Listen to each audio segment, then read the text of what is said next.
निधि one का रहस्य।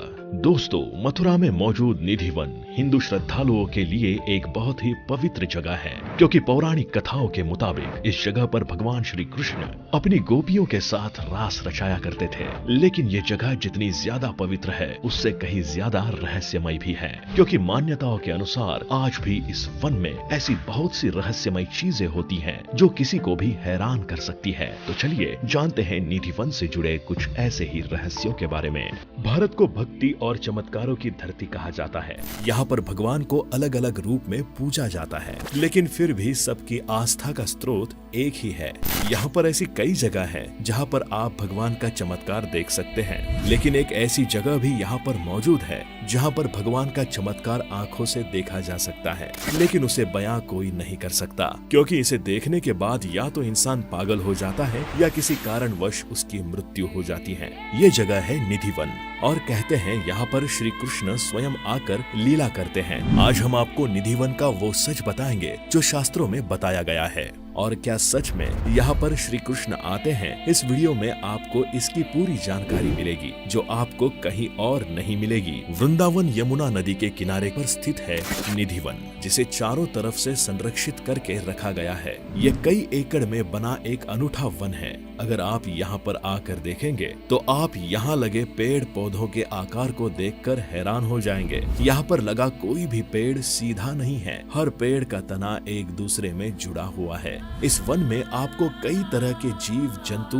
और पक्षी देखने को मिल जाएंगे, लेकिन रात की 8 बजे के बाद यहाँ पर ना तो कोई पशु पक्षी देखने को मिलता है, ना ही किसी इंसान को रुकने की अनुमति दी जाती है, क्योंकि यहाँ पर मान्यता है कि स्वयं भगवान श्री कृष्ण यहाँ पर आकर लीला करते हैं। यहाँ पर रंग महल है जहाँ पर बिस्तर लगाया जाता है, प्रतिदिन माखन रखा जाता है। लोगों का मानना है यहाँ पर श्री कृष्ण स्वयं आकर पलंग पर विश्राम करते हैं और इस माखन को खाते हैं। सुबह जब यहाँ के कपाट खोले जाते हैं तब पलंग बिखरा और माखन खाया हुआ मिलता है। रात 8 बजे के बाद यहाँ पर श्री कृष्ण की लीला कोई भी जीव अपनी आँखों से नहीं देख सकता। इसी कारण यहाँ पर रात को किसी को रुकने की इजाजत नहीं दी जाती।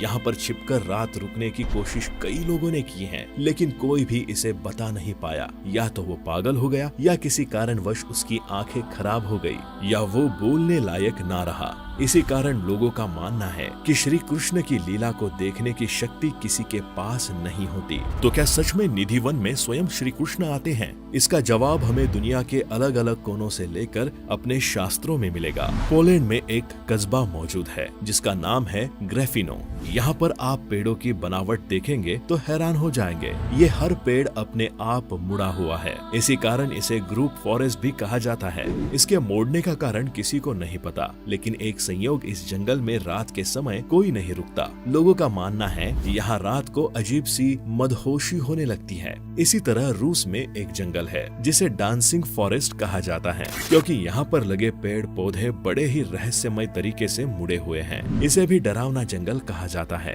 और रात को यहाँ कोई नहीं रुकता। इसी तरह के कई इलाके दुनिया में मौजूद हैं जहाँ पर ऐसा होता है, और इस पर शोध कर रहे वैज्ञानिकों का मानना है कि रात समय इन जगहों पर अजीब सी रेडिएशन का बहाव होता है, जिसका कारण समझा नहीं जा पाया है। हो सकता है ऐसा भी निधि वन में भी होता हो, जो रेडिएशन का बहाव और कुछ ना होकर दूसरे आयाम का स्रोत केंद्र हो। हमारे शास्त्रों में भी इसका जिक्र है कि भगवान खास जगह पर ही ज्ञान का आभाव देती है और सिद्ध पुरुष ही उस ज्ञान को प्राप्त कर पाता है। साधारण मनुष्य इस ज्ञान को संभाल नहीं सकता। यही ज्ञान का बहाव निधि वन में किसी को भी पागल कर सकता है। श्रीमद् भागवत गीता में भी श्री कृष्ण ने कहा है कि मैं भौतिक माया से बाहर हूँ, मैं तो हर कण में विराजमान हूँ। तो हम कह सकते हैं यहाँ श्री कृष्ण भौतिक रूप बनाकर नहीं आते, बल्कि वो ज्ञान का बहाव ऐसा एहसास देता है कि हम विराट रूप के ही पास हों। इस विशाल विशाल अनुभव को कोई इस साधारण मस्तिष्क से नहीं संभाल सकता।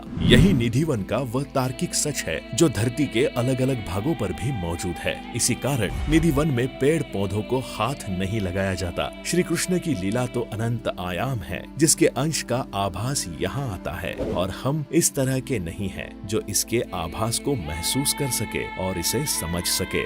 मथुरा के वृंदावन में मौजूद निधि वन में वैसे तो हर साल लाखों श्रद्धालु आते हैं, पर जब बात यहाँ रुकने की आती है तब किसी में इतना साहस नहीं कि वो रात में इस जगह पर रुक पाए। दरअसल इसके पीछे का कारण है इस वन में आज भी भगवान श्री कृष्ण का आगमन होना। जी हाँ, स्थानीय मान्यताओं के अनुसार इस वन में आज भी रोजाना भगवान श्री कृष्ण आते हैं और गोपियों के साथ रास लीला करते हैं। हालांकि ये बात भी सच है कि किसी ने भी भगवान श्री कृष्ण को यहाँ पर देखा नहीं है, पर इसका मतलब ये बिल्कुल भी नहीं है कोई इसका प्रयास ही ना करता हो। एक बार जयपुर से आया एक युवक शाम होते ही चुपचाप इस जगह पर रुक गया था, क्योंकि उसे भगवान श्री कृष्ण की रास लीला देखनी थी। लेकिन आश्चर्य की बात तो ये है कि अगली सुबह वो इसी जगह पर बेहोश मिला था और जब उसे होश आया था तब वो पागल हो चुका था। इस जगह के महंतों की माने तो जो भी भगवान की रास लीला देखता है वो या तो मर जाता है या फिर उसके दिमाग का संतुलन बिगड़ जाता है, जिससे उसे कुछ भी याद नहीं रहता।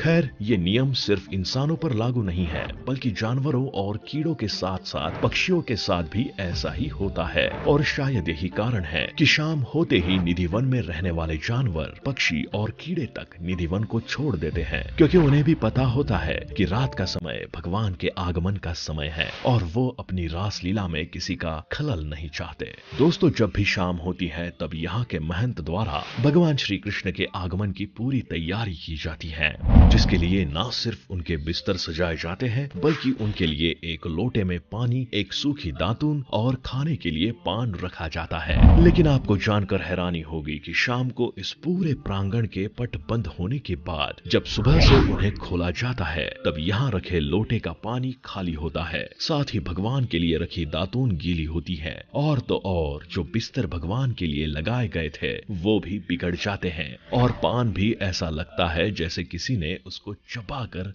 रख दिया हो। कई लोग कहते हैं कि ये सारी लीला भगवान करते हैं, जो साबित करता है भगवान श्री कृष्ण का आगमन आज भी निधि वन में होता है।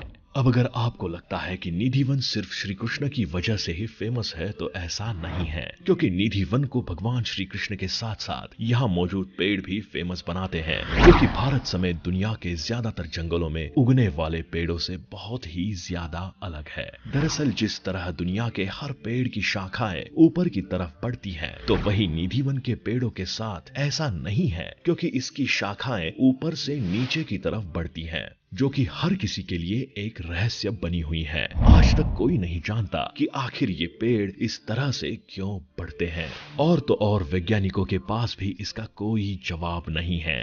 खैर, स्थानीय लोग कहते हैं कि इन पेड़ों की शाखाएं भगवान के चरणों में आशीर्वाद लेने के लिए इस तरह से झुकी हुई हैं, जिनके बीच से रास्ता बनाने के लिए लोगों ने यहाँ पर डंडे लगा दिए हैं। निधि वन में ही ठाकुर बिहारी जी महाराज दर्शन स्थल है। इसके बारे में ऐसी मान्यता है कि जब संगीत सम्राट स्वामी हरिदास इस जगह पर भजन गाया करते थे, तब बांके बिहारी जी ने उनकी भक्ति से खुश होकर स्वयं उन्हें सपना सिया था कि मैं तुम्हारे साधना स्थल के पास ही धरती के अंदर छिपा हुआ हूँ। इस सपने को देखने के बाद स्वामी हरिदास ने अपने शिष्यों की मदद से यहाँ पर खुदाई की, जहां उन्हें बांके बिहारी जी की मूर्ति मिली, जिसे उन्होंने इस जगह पर स्थापित कर दिया। और तब से लेकर आज तक जो भी निधि वन आता है तब वो बांके बिहारी जी के दर्शन जरूर करता है। तो दोस्तों, आज के लिए बस इतना ही। उम्मीद करता हूँ आपको हमारी ये वीडियो पसंद आई होगी। अगर ये वीडियो पसंद आई हो तो इस वीडियो को लाइक जरूर कर देना और नए व्यूअर्स इस चैनल को जल्दी सब्सक्राइब कर लेना, क्योंकि हम आगे भी आपके लिए ऐसी इंटरेस्टिंग वीडियो लाते रहते हैं। मिलते हैं फिर अगली किसी ऐसे इंटरेस्टिंग वीडियो में, तब तक के लिए बाय बाय।